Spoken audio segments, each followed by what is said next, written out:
ஆண்டவராக இயேசு கிறிஸ்துவின் நாமத்திற்கு மகிமை உண்டாகட்டும். இதனாலும் கூட தேவ சமூகத்திலே வந்திருக்கிற தேவ பிள்ளைகள் அனைவரையும் நம்முடைய அருமை ஆண்டவர் இயேசு கிறிஸ்துவின் இனிய நாமத்திலே வாழ்த்துகிறேன்.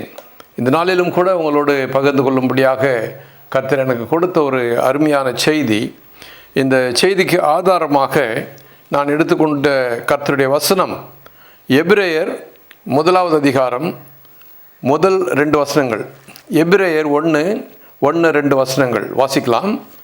பூர்வ காலங்களில் பங்கு பங்காகவும் வகை வகையாகவும் தீர்க்கதரிசிகள் மூலமாய் பிதாக்களுக்கு திருவுளம் பற்றின தேவன் இந்த கடைசி நாட்களில் குமாரன் மூலமாய் நமக்கு திருவுளம் பற்றினார். கர்த்தருக்கு ஸ்தோத்திரம். அதாவது பூர்வ காலங்களில் என்று சொல்லும் பொழுது பழைய ஏற்பாட்டு காலத்தில் நம்முடைய பிதாக்களுக்கு அல்லது நம்முடைய முற்பிதாக்களுக்கு தேவன் எப்படி பேசினார் என்றால் தீர்க்கதரிசிகள் மூலமாக அவர் பேசினார். தீர்க்கதரிசிகள் மூலமாக அவர்களுக்கு பல பிரமாணங்களை கொடுத்தார். தீர்க்கதரிசிகள் மூலமாக அவர்களுக்கு பல கட்டளைகளையும் ஆசீர்வாதங்களையும் வாக்குத்தத்தங்களையும் கொடுத்தார். எப்படி கொடுத்தார்? தேவன் தீர்க்கதரிசிகள் மூலமாக பிதாவாகிய தேவன் அவர்களோடு பேசினார். ஆனால் இந்த கடைசி காலம் என்று சொல்லும்போது இந்த புதிய ஏற்பாட்டு காலத்தில் புதிய ஏற்பாட்டு விசுவாசிகளாகிய நமக்கு, புதிய ஏற்பாட்டு சபையாகிய நமக்கு எப்படி பேசினார் என்றால் தம்முடைய திருக்குமாரனாகிய இயேசு கிறிஸ்துவின் மூலமாக நமக்கு பேசினார். இயேசு கிறிஸ்துவின் மூலமாக நமக்கு அவருடைய கட்டளைகளை கொடுத்தார். இயேசு கிறிஸ்துவின் மூலமாக அவருடைய ஆசீர்வாதங்களை நமக்கு கொடுத்தார். ஹல்லேலூயா. அப்படி இருக்கிற பட்சத்தில் அருமையானவர்களே, புதிய ஏற்பாட்டு விசுவாசிகளாகிய நமக்கு இந்த பழைய ஏற்பாட்டு கட்டளைகளும் பழைய ஏற்பாட்டு பிரமாணங்களும் ஆசீர்வாதங்களும் வாக்குத்தத்தங்களும் புதிய ஏற்பாட்டு பிரமாணங்கள் என்று சொல்கிற கட்டளைகளும் ஆசீர்வாதங்களும் வாக்குத்தத்தங்களும் எப்படி நமக்கு பொருந்தும் என்பதை நாம் இந்த நாட்களிலே நாம் கவனமாக ஆராய வேண்டியதாக இருக்கிறது. ஏனென்றால் அநேகர் பழைய ஏற்பாட்டில் இருந்து பல வசனங்களை வாக்கியங்களை எடுத்து ஏன் புதிய ஏற்பாட்டில் நம்ம அதை பின்பற்றக்கூடாது என்று சொல்லிக் கொள்கிறார்கள். ஏன்னா இந்த சமீப நாட்களிலே நாம் பார்க்கும் பொழுது ஒரு பெரிய ட்ரெண்டு என்னன்னு சொன்னால், தாவீது சொன்னார் நடனம் ஆட சொன்னார், ஏன் நம்ம நடனம் ஆடக்கூடாது, ஏன் நம்ம டான்ஸ் ஆடக்கூடாது என்று. அது பழைய ஏற்பாட்டில் தானே சொல்லியிருக்கு, பைபிளில் தானே சொல்லியிருக்கு.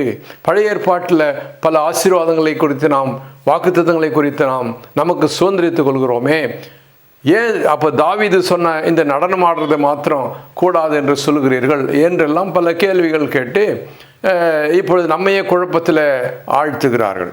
அருமையானவர்களே, ஒரு காரியம் நாம் தெளிவாக புரிந்து கொள்ள வேண்டும். பழைய ஏற்பாட்டில் பிதாவாகிய தேவன் தீர்க்கதரிசிகள் மூலமாக அப்பொழுது இருந்த, அதாவது இஸ்ரவேல் மக்களுக்கு முக்கியமாக கொடுத்த கட்டளைகள், அவர்கள் கொடுத்த வாக்குத்தத்தங்கள் உண்டு. ஆனால் புதிய ஏற்பாட்டுக்கு வந்த பிறகு அந்த பழைய ஏற்பாட்டு பிரமாணங்கள், வாக்குத்தத்தங்கள், ஆசீர்வாதங்கள் இவை எல்லாவற்றையுமே புதுப்பித்து அல்லது அப்கிரேட் பண்ணி, ரினியூ பண்ணி புதிய ஏற்பாட்டு விசுவாசிகளாகி நமக்கு கொடுத்திருக்கிறார். ஆகவே பழைய ஏற்பாட்டு பிரமாணங்களை அப்படியே நாம் பின்பற்றுவது இல்லை. இயேசு கிறிஸ்து எப்படி அவற்றை புதுப்பித்து அதை நமக்கு மாற்றி நமக்கு கொடுத்திருக்காரோ, இயேசு கிறிஸ்து எப்படி நமக்கு கொடுத்திருக்கிறாரோ, இயேசு கிறிஸ்துவுக்கு பிறகு அப்போஸ்தலர்கள் எப்படி ஆண்டவரை பின்பற்றி தொழுது கொண்டார்களோ அதன் பிரகாரமாக அந்த கட்டளைகளை நாம் பின்பற்ற வேண்டியவர்களாக இருக்கிறோம். அப்படி நீங்கள் சொன்னால் எப்படி இதை நீங்கள் விளக்குவீங்க என்று ஒருவேளை கேட்கலாம். அருமையானவர்களே, இந்த நாளிலே பழைய ஏற்பாட்டு பிரமாணங்கள் ஒவ்வொன்றாக சிலவற்றை, மிக முக்கியமானவற்றை உங்கள் முன் வைத்து நான் உங்களோடு தியானிக்க விரும்புகிறேன். கர்த்தருக்கு ஸ்தோத்திரம். முதலாவதாக நாம் பார்க்கும் பொழுது பழைய ஏற்பாட்டு பிரமாணங்களை புதுப்பித்து புதிய ஏற்பாட்டு பிரமாணங்களாக புதிய ஏற்பாட்டு விசுவாசிகளுக்கு தேவன் இயேசு கிறிஸ்துவின் மூலமாக கொடுத்தார். ஆகவே பழைய ஏற்பாட்டில் சொல்லப்பட்டிருக்கிற காரியங்கள் எல்லாவற்றையும் புதிய ஏற்பாடு என்ற ஜல்லடையில் போட்டு எது வருதோ அதுதான் நம்ம எடுக்கணும். பழைய ஏற்பாட்டை அப்படியே நாம் எடுக்க முடியாது. அன்றைக்கு தாவீது நடனமாட சொன்னார். நடனம் ஆடினார்னா அவர் எந்த கான்செப்டில் நடனம் ஆடினார், எப்படி நடனம் ஆடினார், அதெல்லாம் நமக்கு தெரியாது. இன்றைக்கு இருக்கிற நம்முடைய சில வாலிப யூத் லீடர்ஸ்னு சொல்கிறவங்க ஆடுகிற நடனத்தை நீங்கள் பார்க்குறீங்க. இவங்களுக்கு தெரிஞ்சதெல்லாம் இந்த சினிமாக்காரன் டான்ஸு தான், சினிமாக்காரனுடைய கொரியோகிராஃபி தான், அவனுடைய பாடல்கள் தான். அதை அப்படியே காப்பி அடித்து கூத்தடித்து சபைக்குள்ளே இப்படியாக வரும் பொழுது பிரியமானவர்களே, அது ஏற்றுக்கொள்ளத்தக்கதா? அவர்கள் வைக்கிற வாதம், பழைய ஏற்பாட்டிலே தாவீது டான்ஸ் ஆடினாரு, இந்த வாதத்தை வைத்து இந்த இடத்துல உலக வேஷங்களை கொண்டு வர முயற்சிக்கிறார்கள். ஆகவே ஒட்டுமொத்தமாக நாம் அறிந்து கொள்ள வேண்டிய ஒரு சத்தியம் என்னவென்று சொன்னால், பழைய ஏற்பாட்டு பிரமாணங்களை, வாக்குத்தத்தங்கள், ஆசீர்வாதங்கள் எல்லாவற்றையுமே இயேசு கிறிஸ்து புதுப்பித்து புதிய ஏற்பாட்டு சபையாகி நமக்கு கொடுத்திருக்கிறார். இதை நாம் ஒரு சிலவற்றை, மிக முக்கியமானவற்றை இன்றைக்கு நாம் தியானித்து அதை நாம் விளக்கமாக தெரிந்து கொள்ளலாம். அதாவது பழைய ஏற்பாட்டு பிரமாணங்களை புதுப்பித்து புதிய ஏற்பாட்டு பிரமாணங்களாக இயேசு கிறிஸ்து புதிய ஏற்பாட்டு சபையாக்கி நமக்கு கொடுத்திருக்கிறார். எபிரேயர் 8வது அதிகாரம் 13வது வசனத்தில், எபிரேயர் 8:13 வாசிக்கிறோம். புது உடன்படிக்கை என்று அவர் சொல்லுகிறதுனாலே முந்தினதை பழமையாக்கினார், பழமையானதும் நாள்பட்டதுமாயிருக்கிற உருவழிந்து போக காலம் சமீபித்து இருக்கிறது. அதான் பழைய உடன்படிக்கை நாள்பட்டு போயிற்று, அதை அப்கிரேட் பண்ணிட்டார். அப்கிரேட் பண்ணி புது உடன்படிக்கையாக புதிய ஏற்பாட்டு சபைக்கு இயேசு கிறிஸ்து கொடுத்திருக்கிறார் என்று இந்த இடத்துல நாம் பார்க்கிறோம். ஆகவே இந்த தாற்பயத்தில், இந்த கான்செப்டில் நம்ம பார்க்கும் பொழுது ஒவ்வொன்றாக ஒரு சிலவற்றை நாம் பார்க்கலாம். முக்கியமாக ஆபிரகாமுக்கு விருத்த சேதனம் என்ற ஒரு பிரமாணம் கொடுக்கப்பட்டது. இஸ்ரவேல் மக்களுக்கு விருத்த சேதனம் என்ற ஒரு பிரமாணம் கொடுக்கப்பட்டது. இன்றைக்கு சபைக்கு இருக்கா விருத்த சேதனம் என்ற சபை என்ற பிரமாணம் இருக்கா? விருத்த சேதனம் பைபிளில் தான் இருக்குது, ஏன் நாம் ஃபாலோ பண்ணக்கூடாது என்று சபை கேட்கிறதா? இல்லை. விருத்த சேதனத்தை இயேசு மாற்றினார். கொலோசியர் 2வது அதிகாரம், கொலோசியர் 2வது அதிகாரம் 11-12 வசனத்தை நாம் வாசித்து பார்க்கலாம். கொலோசியர் 2:11-12. அல்லாமலும் நீங்கள் கிறிஸ்துவை பற்றும் விருத்த சேதனத்தினாலே மாம்சத்திற்குரிய பாவ சரீரத்தை கலைந்து விட்டதினால் கையால் செய்யப்படாத விருத்த சேதனத்தை அவருக்குள் பெற்றீர்கள். ஞானஸ்நானத்தில் அவரோட கூட அடக்கம் பண்ணப்பட்டவர்களாகவும் அதிலே அவரை மரித்தோரிலிருந்து எழுப்பின தேவனுடைய செயலின் மேலுள்ள விசுவாசத்தினாலே அவரோட கூட எழுந்தவர்களுமாகவும் இருக்கிறீர்கள். அதாவது புதிய ஏற்பாட்டு சபைக்கு அந்த விருத்த சேதனம் என்று பழைய ஏற்பாட்டில் கொடுக்கப்பட்ட அந்த பிரமாணம் நீக்கப்பட்டு முழுக்க ஞானஸ்நானம் என்ற பிரமாணம் சபைக்கு கொடுக்கப்படுகிறது. கிறிஸ்துவோடு நாம் மரித்து அடக்கம் பண்ணப்பட்டு கிறிஸ்துவோடு உயிர்த்தெழுந்து இருக்கிற அந்த புது உடன்படிக்கையின் பிரமாணம் சபைக்கு கொடுக்கப்பட்டிருக்கிறது. அதனால் பழைய ஏற்பாட்டு பிரமாணமாகிய விருத்த சேதனம் போய்விட்டது, புதிய ஏற்பாட்டு பிரமாணமாகிய முழுக்க ஞானஸ்நானம் என்ற பிரமாணம் சபைக்கு வருகிறது. நம்பர் 1. அடுத்தது பாருங்க, பஸ்கா ஆசரிப்பு என்ற பிரமாணம் நீங்கி பரிசுத்த ராபோஜனமாக புதிய ஏற்பாட்டு சபை கொடுக்கப்பட்டது. இஸ்ரவேல் மக்கள் எகிப்திலிருந்து புறப்பட்டு வெளியே வந்த பொழுது பஸ்கா, அதை தொடர்ந்து பஸ்கா ஆசரிக்க வேண்டும் என்று ஆண்டவராக இயேசு கிறிஸ்துவின் நாள் வரைக்கும் பஸ்கா ஆசரிக்கப்பட்டது. ஆண்டவராக இயேசு கிறிஸ்து தாம் மரிப்பதற்கு போவதற்கு முன்பதாக தம்முடைய சீஷர்களோடு பஸ்காவை ஆசரிக்க உட்கார்ந்தார். அந்த இடத்துல அந்த பஸ்காவை அப்படியே ராபோஜனமாக மாற்றினார், பரிசுத்த ராபோஜன பந்தியாக மாற்றிவிட்டார். ஆகவே இப்பொழுது புதிய ஏற்பாட்டு சபைக்கு பஸ்கா ஆசரிப்பு இல்லை, பரிசுத்த ராபோஜன பந்தி இப்பொழுது மாற்றி கொடுக்கப்பட்டிருக்கிறது. பாருங்கள், லூக்கா சுவிசேஷம் 22வது அதிகாரம் 8வது வசனத்தை பாருங்க. அப்பொழுது அவர் பேதுருவையும் யோவானையும் அழைத்து, நாம் பஸ்காவை புசிக்கும்படி நீங்கள் போய் அதை நமக்கு ஆயத்தம் பண்ணுங்கள் என்றார். பாருங்க, பேதுருவோடும் யோவானோடும் இயேசு பஸ்கா ஆசரிக்க போறார். பாருங்க, பஸ்கா ஆசரிக்க இயேசு போறாரு. என்ன நடக்குது அந்த இடத்துல? அந்த பஸ்காவை அப்படியே ராபோஜனமாக மாற்றி விட்டார்.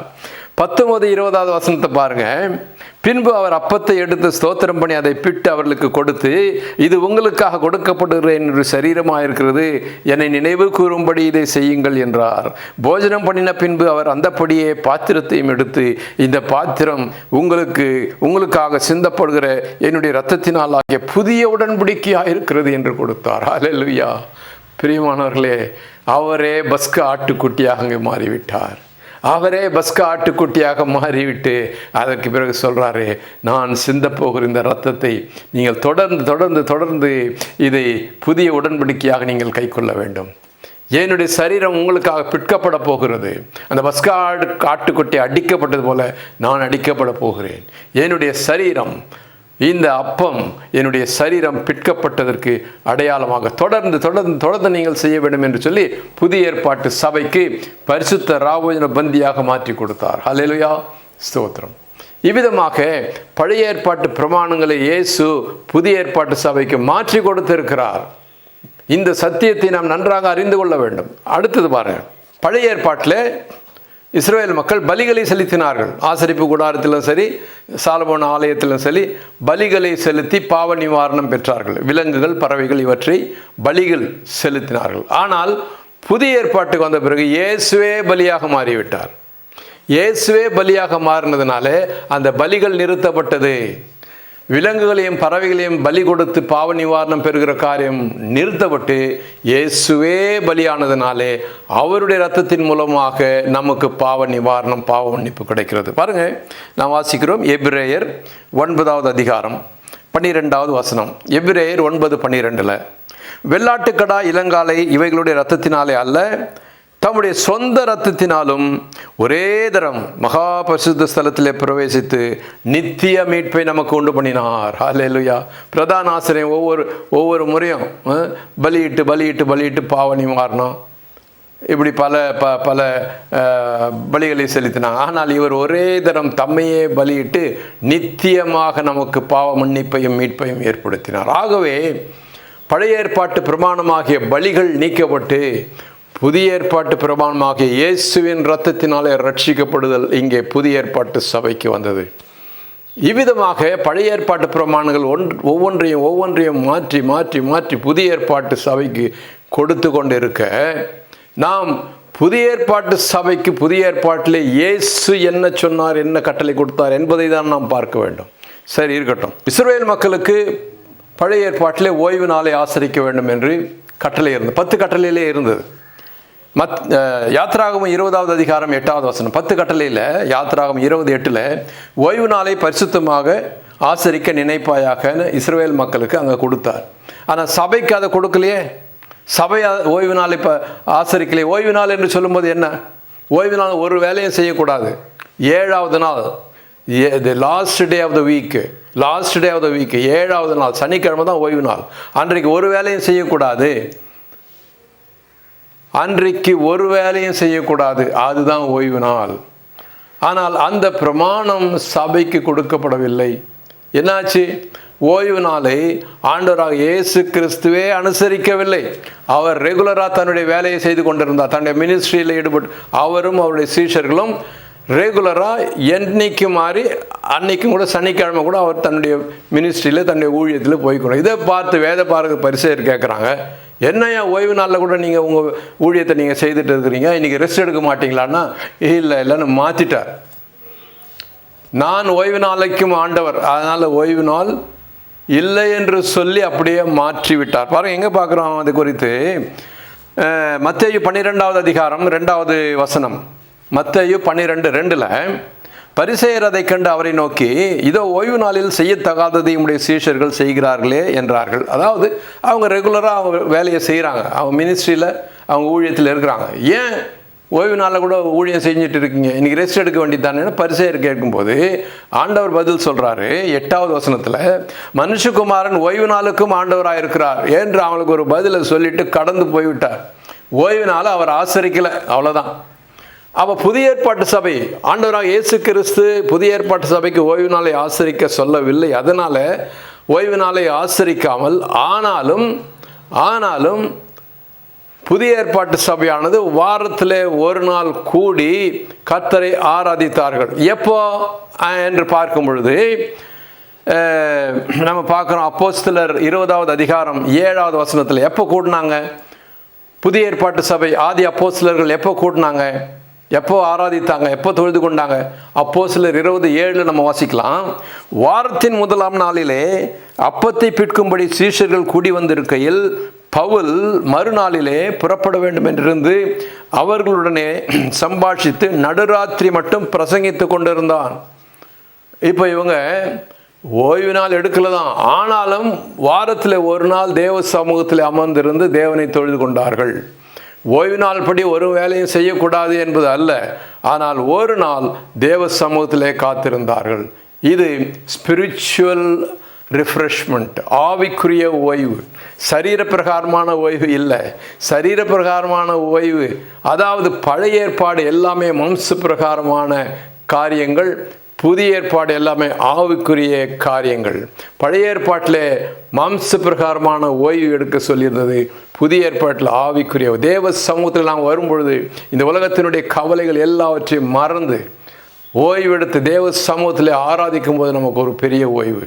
ஆனாலும் அது 7வது நாளாக இல்லாமல் வாரத்தின் முதல் நாள். ஏன்? நம்முடைய ஆண்டவராக இயேசு கிறிஸ்து சிலுவையிலே மரித்து உயிர்த்தெழுந்த அந்த மனமகிழ்ச்சியின் நாள், இயேசு உயிர்த்தெழுந்த மனமகிழ்ச்சியினால் அதை நாம் வாரத்தின் முதலாம் நாளிலே சந்தோஷமாக தேவ சமூகத்தை நாம் கொண்டாடுகிறோம். இவ்விதமாக ஓய்வு நாளையும் மாற்றி இருக்கிறார். அது மாத்திரமல்ல, இன்னும் கூட நாம் பார்க்கும் பொழுது முக்கியமாக நான் சொன்ன காரியம் கர்த்தரை துதித்து ஆராதிக்கிற விதம். கர்த்தரை துதித்து ஆராதிக்கிற விதத்தில் பாருங்கள், பழைய ஏற்பாட்டிலே துதித்தாங்க, ஆராதித்தாங்க. ஆசரிப்பு கூடாரத்திலையும் சரி, தேவாலயத்திலும் சரி ஆராதித்தாங்க. பூரிகைகளை ஊதினாங்க, தம்பூரு வீணை இவற்றோடு துதித்தாங்க, ஆராதித்தாங்க. பாடகர் குழு இருந்தாங்க. நடுவில் இவர் தாவீது, அவர் கொஞ்சம் உற்சாகமான மனுஷன், கொஞ்சம் ஏதோ குச்சி நடனம் ஆடிட்டார். இதை தான் வைத்து இன்றைக்கு நம்ம வாலிபர்கள் அதையே பிடிச்சு கொண்டு நானும் குதிப்பேன், நானும் டான்ஸ் ஆடுவேன் என்று சொல்லி உலக பிரகாரமான வேஷங்களை புகுத்துவதற்கு இதை ஒரு எக்ஸ்கியூஸாக கொண்டு வருகிறார்கள்.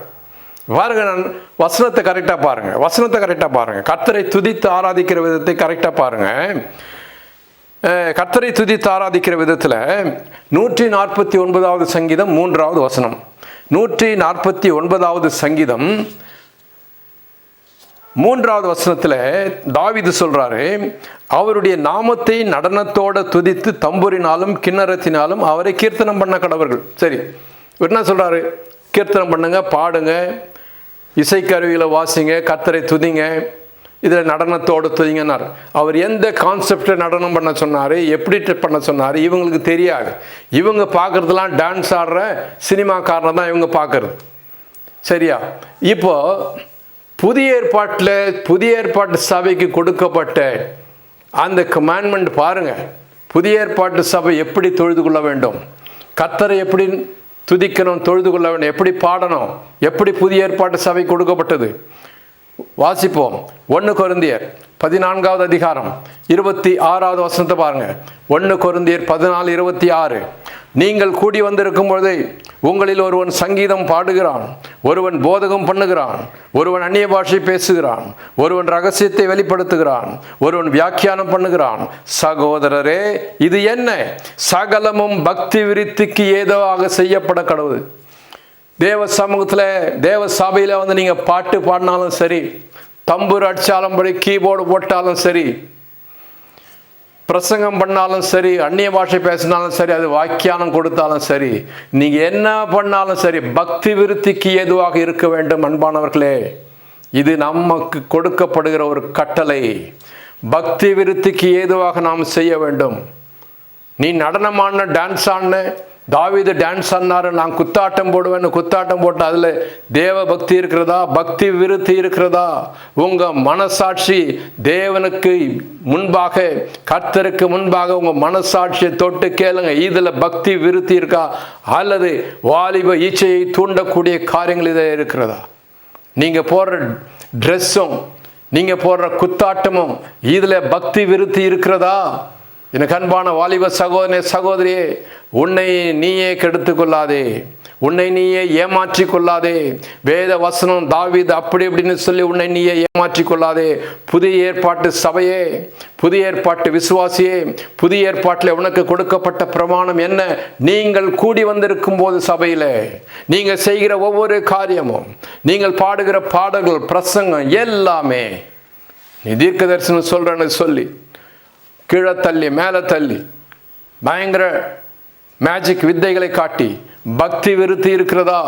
எல்லாமே பக்தி விருத்தி உடையதாக இருக்க வேண்டும். ஆண்டவராக இயேசு கிறிஸ்து தம்மையே பலியாக்கி பாவத்திலிருந்து நம்மை ரட்சிக்கும்படியாக பரலோகத்திலிருந்து இறங்கி வந்தாரே, இன்றைக்கு அதை நீ அவமானப்படுத்துகிற விதத்தில் சபையில் நாம் செய்து கொண்டு இருக்கிறோமா? நம்முடைய பாப்புலாரிட்டி வேணும், இல்லை எப்படியாவது நாம் பேர் புகழ் வாங்கணும், ஏதாவது ஜனங்களுக்கு மாய ஜால வித்தைகளை காட்டணும். பிரியமானவர்களே, இதெல்லாம் தேவ சமூகத்தில் ஏற்றுக்கொள்ளப்படுமா என்பதை நீங்கள் சிந்தித்து பாருங்கள். இன்றைக்கு நீங்கள் என்ன வேணாலும் செய்யலாம். ஒருவேளை நீங்கள் என்கிட்ட ஆர்கியூ பண்ணி ஜெயிக்கலாம், ஆனால் கர்த்தர் உங்களை ஏற்றுக்கொள்வாரா? தேவ சமூகத்தில் இது பக்தி விருத்தியாக இருக்குமா? அங்கே நீங்கள் தேவ சமூகத்தில் கர்த்தர் வரும்போது உங்களை ஏற்றுக்கொள்வாரா, அல்லது உங்களை அறியேன் என்று தள்ளி விடுவாரா? உங்களுக்கு நீங்களே காரணமாக இருக்க வேண்டும். Hallelujah. You are responsible for your செல்ஃப். ரெஸ்பான்சிபிளாக இருங்க, ரெஸ்பான்சிபிளாக பண்ணுங்க. ஸ்தோத்திரம். ஆகவே சரி, இப்போ நம்ம பார்த்த ஒரு 6 காரியங்களை நான் உங்களுக்கு சொல்லியிருக்கிறேன். கடைசியாக பாருங்கள், சொல்கிறாங்க பழைய ஏற்பாட்டில் இருக்கிற ஆசீர்வாதங்கள் வாக்குத்தத்தங்கள் மாத்திரம் எடுத்துக்கிறீங்களே, ஏன் இதெல்லாம் விட்டுறீங்க என்று சொல்லும் பொழுது, அதுலேயும் கூட நாம் பார்க்கும் பொழுது பழைய ஏற்பாட்டு பிரமாணங்களும் வாக்குத்தத்தங்களும் ஆசீர்வாதங்களும் எல்லாமே மாம்சத்துக்குரியவைகளாக காண்பிக்கப்பட்டிருக்கிறது. புதிய ஏற்பாட்டில் நீங்கள் பாருங்கள், எல்லா பிரமாணங்களும் ஆசீர்வாதங்களும் வாக்குத்தத்தங்களும் எல்லாமே ஆவிக்குரியவைகளாக காண்பிக்கப்பட்டு இருக்கிறது. அந்த வித்தியாசத்தை நீங்கள் பார்க்கணும். உதாரணமாக நான் சொல்கிறேன், ஏசாயா 58வது அதிகாரம். ஏசாயா 58வது அதிகாரத்தில் 11வது வசனத்தை நாம் பார்க்கிறோம். ஏசாயா 58:11 ஒரு வாக்குத்தத்தம் இருக்குது. என்ன வாக்குத்தத்தம்? கர்த்தர் நித்தமும் உன்னை நடத்தி மகா வறட்சியான காலங்களிலே உன் ஆத்துமாவை திருப்தியாக்கி உன் எலும்புகளை நினமுள்ளதாக்குவார்.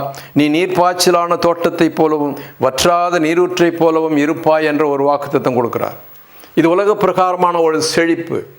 வற்றாத நீரூற்றாக இருப்பாய் என்று சொல்லி அங்கே ஒரு உலக பிரகாரமான செழிப்பை இங்கே கர்த்தர் இஸ்ரவேல் மக்களுக்கு வாக்குத்தத்தம் பண்ணினார். நித்தமும் உன்னை நடத்துவார். மகா வறட்சி, தேசத்திலே வறட்சி இருந்தாலும் அந்த சாரிபாத் விதையை பாருங்கள், ஏனும் மற்றவர்களை பாருங்கள். மகா வறட்சியான காலத்தில் கூட ஆகாப் ராஜாவாக இருந்த பொழுது மழையே இல்லை. தீர்க்கதரிசி சொல்கிறாரு மழை வருது, போ போ போ போ கர்த்தர் சொல்கிறார் மழை வருது. ஆமாம், மகா வறட்சியான காலத்திலே தம்முடைய மக்களை கர்த்தர் மழை கொடுத்து ஆசீர்வதித்தார், அற்புதத்தை செய்தார். இந்த உலக பிரகாரமான மாம்ச பிரகாரமான ஒரு செழிப்பு, ஒரு அற்புதம், ஒரு வாக்குத்தத்தம், ஒரு எக்ஸாம்பிள். ஆனால் இதே இப்படியே நீங்கள் புதிய ஏற்பாட்டுக்கு வரும்பொழுது என்ன மாதிரி வாக்குத்தத்தம் நம்ம கொடுக்குறாரு? என்ன மாதிரி வாக்குத்தத்தம் கொடுக்குறாரு? உனக்கு ஒரு கார் இருந்தால் 2 காரு கொடுப்பேன், உனக்கு காரே இல்லைன்னா காரு கொடுப்பேன், ஸ்கூட்டரே இல்லைன்னா ஸ்கூட்டர் கொடுப்பேன், வீடே இல்லைன்னா வீடு கொடுப்பேன். அப்படியா சொன்னார்? இல்லை. பாருங்கள், புதிய ஏற்பாட்டில் கர்த்தர் கொடுக்கிறதான வாக்குத்தத்தம் எப்படி இருக்குன்னு சொன்னால், யோவான் சுவிசேஷம் 4வது அதிகாரம் 14வது வசனம். யோவான் சுவிசேஷம் 4வது அதிகாரம் 14வது வசனத்தில் அந்த சமாரியா ஸ்திரீக்கு சொல்கிறாரு, இயேசுநாதர் சொல்கிறாரு, நான் கொடுக்கும் தண்ணீரை குடிக்கிறவனுக்கோ ஒரு காலம் தாகம் உண்டாகாது, நான் அவனுக்கு கொடுக்கும் தண்ணீர் அவனுக்குள்ளே நித்திய ஜீவ காலமாய் ஊறுகிற நீர் ஊற்றாயிருக்கும் என்று சொன்னார். ஹல்லேலூயா. ஆவிக்குரிய ஜீவ ஊற்று அவனுடைய உள்ளத்திலிருந்து புறப்படும். ஆவிக்குரிய ஒரு ஊற்று ஒன்று புறப்படும், பரிசுத்த ஆவியினுடைய ஊற்று ஒன்று புறப்படும், அவனை பரிசுத்தப்படுத்தும். ஹல்லேலூயா. நித்திய காலமாக அவனுக்குள்ளே ஊறுகிற ஜீவ ஊற்று என்று ஒரு ஆவிக்குரிய பிரகாரமான வாக்கு தத்துவத்தை இங்கே கொடுக்கிறார். ஆகவே பழைய ஏற்பாட்டிலே மாம்ச பிரகாரமான ஆசீர்வாதம், புதிய ஏற்பாட்டிலே ஆவிக்குரிய ஆசீர்வாதங்கள். இதை நாம் தெரிந்து கொள்ள வேண்டும். ஆனால் என்ன சொல்கிறாரு, அப்போ புதிய ஏற்பாட்டில் இருக்கிறவங்களாம் உலக பிரகாரமான ஆசீர்வாதம் இல்லையா அப்படின்னா, அதெல்லாம் எனக்கு தெரியும்ன்றாரான். உனக்கு இந்த உலக பிரகாரமான ஆசீர்வாதத்தை கூட எனக்கு தெரியும், எனக்கு தெரியாதா? நீ முதல்ல தேட வேண்டியது தேவனுடைய ராஜ்யத்தை தேடு, ஆவிக்குரிய ஆசீர்வாதத்தை நீ தேடு, அதெல்லாம் நான் கொடுக்குறேன் உனக்கு என்று மத்தேயு 6வது அதிகாரம் 31லேருந்து 33 வரைக்கும் வாசித்து பாருங்கள். என்ன அருமையாக ஆண்டவர் சொல்கிறார்.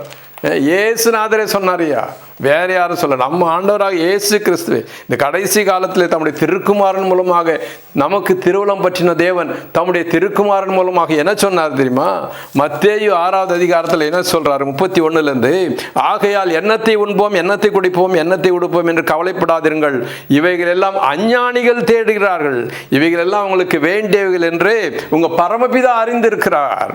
ஆகவே முதலாவது தேவனுடைய ராஜ்யத்தையும் அவருடைய நீதியையும் தேடுங்கள், அப்பொழுது இவைகள் எல்லாம் உங்களுக்கு கூட கொடுக்கப்படும் என்று சொல்லி ஒரே அடி அடிச்சிட்டார். ஹல்லேலூயா, ஸ்தோத்திரம். உனக்கு இந்த உலகத்தினுடைய செழிப்பை கொடுப்பது என்னுடைய பொறுப்பு, கவலைப்படாத. அதை பற்றி நீ கவலைப்படாத. நீ தேட வேண்டியது ஆவிக்குரிய ஆசீர்வாதம். ஆவிக்குரிய ஆசீர்வாதத்தை தேடு. சபையே, புதிய ஏற்பாட்டு சபையே, நீ ஆவிக்குரிய ஆசீர்வாதத்தை தேடு. உலக ஆசீர்வாதங்கள் உன்னை தேடி வரும். ஸ்தோத்திரம், ஹல்லேலூயா, கர்த்தருக்கு ஸ்தோத்திரம். அதான் ஒருத்தர் சொன்னார், ஒரு ஆஃபீஸில் வேலை செய்கிற ஒரு பெரிய அதிகாரி சொன்னார், நான் ப்ரமோஷனை தேடி போக மாட்டேன், நான் செய்கிற வேலையினால ப்ரமோஷன் என்னை தேடி வரும் அப்படின்னார். அப்படிதான், ஸ்தோத்திரம். நான் கூட இந்த உலக பிரகாரமான வேலையை செய்திருக்கிறேன், என்ஜினியராக இருந்து செய்திருக்கிறேன். நான் ப்ரமோஷனை தேடி போக மாட்டேன், என்னுடைய வேலையில் கவனமாக ஒழுங்காக இருப்பேன், ப்ரமோஷன் என்னை தேடி வரும். தேடி வந்தது, ஸ்தோத்திரம். அதே போல் பிரியமானவர்களே, சபையே, புதிய ஏற்பாட்டு சபையே, தேவனுடைய ராஜ்யத்தை நீ தேடு. உனக்கு உலக பிரகாரமான ஆசீர்வாதம் உன்னை தேடி வரும். கர்த்தர் கொடுப்பார். உனக்கு என்னென்ன கொடுக்கணுமோ அவர் கொடுப்பார். கேளு, கேட்கறத பற்றி தப்பு இல்லை. உலக பிரகாரம் ஆசீர்வாதம்னா கேளு. என் பிள்ளைங்க நல்லா படிக்கணும்னு கேளு, பிள்ளைங்களுக்கு ஃபீஸ் கட்டணும்னு கேளு, ஐயா எனக்கு ஒரு ஸ்கூட்டர் வாங்கணும்னு கேளு. கேட்குறதுல தப்பே கிடையாது, கேளுங்க. உன்னுடைய அதரங்க அறையில் நீ பிரவேசித்து பரமபிதாவை நோக்கி நீ கேளு, அவர் வெளியரங்கமாக பதில் கொடுப்பார். கேளு. ஆனால் முதல்ல நீ கேட்க வேண்டியது தேவனுடைய ராஜ்யம். அதை விட்டுட்டு இதை முதல்ல கேட்காது. முதல்ல இட்லி கேளு, சாம்பார் தானாக வரும். முதல்ல சாம்பாரை கேட்காத. சாம்பார் கேட்டால் இட்லி வரும்னு நினைக்காத. இட்லி கேட்டினா சாம்பார் தானாக வரும். ஹல்லேலூயா, ஸ்தோத்திரம். ஆகவே பிரியமானவர்களே, பழைய ஏற்பாட்டு பிரமாணங்களை புதுப்பித்து புதிய ஏற்பாட்டு பிரமாணங்களாக புதிய ஏற்பாட்டு சபைக்கு இயேசு கொடுத்தார். பழைய ஏற்பாட்டு பிரமாணங்களை பிதாவாகிய தேவன் தீர்க்கதரிசிகள் மூலமாக இஸ்ரவேல் மக்களுக்கு கொடுத்தவர்.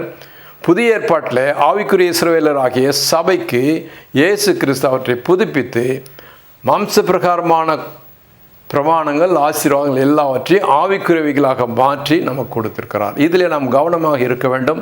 பக்தி விருத்தி இருக்க வேண்டும். ஒவ்வொரு காரியத்திலும் பக்தி விருத்தி இருக்க வேண்டும். ஆகவே இந்த நாளினுடைய இந்த செய்தி, இந்த தியானம் உங்களுக்கு பிரயோஜனமாக இருந்திருக்கும் என்று நினைக்கிறேன். கர்த்தர் உங்களை இந்த வசனங்களை கொண்டு ஆசீர்வதிப்பராக. கண்களை மூடி ஜெபிப்போம். எங்கள் அன்பின் ஆண்டவரே, ஸ்தோத்தரிக்கிறோம். இந்த வசனங்களுக்காக ஸ்தோத்திரம். அப்பா, புதிய ஏற்பாட்டு சபையாக எங்களுக்கு இயேசு கிறிஸ்துவின் மூலமாக கர்த்தாவே ஒரு ஆவிக்குரிய ஜீவிதத்தில் ஒரு முன்னேற்றத்தையும் இந்த உலக வாழ்க்கையில முன்னேற்றத்தையும் கர்த்தர் கொடுக்கிறீர். அதற்காக ஸ்தோத்திரம் சுவாமி. இதனாலும் யார் யார் எந்தெந்த நோக்கத்தோடு வந்தார்களோ அவர்கள் நோக்கங்களை நிறைவேற்றும். வந்த காரியத்தை அவர்களுக்கு வாய்க்க பண்ணும். சரீர சுக பலவீனங்களை அப்புறப்படுத்தும். தேவைகளை சந்தியும். நம்முடைய வருகை காயங்களை ஆயத்தப்படுத்தும். இயேசு கிறிஸ்துவினுடைய வல்லமையுள்ள நாமத்திலே ஜெபங்களை ஏறெடுக்கிறோம் நல்ல பிதாவே. ஆமேன், ஆமேன்.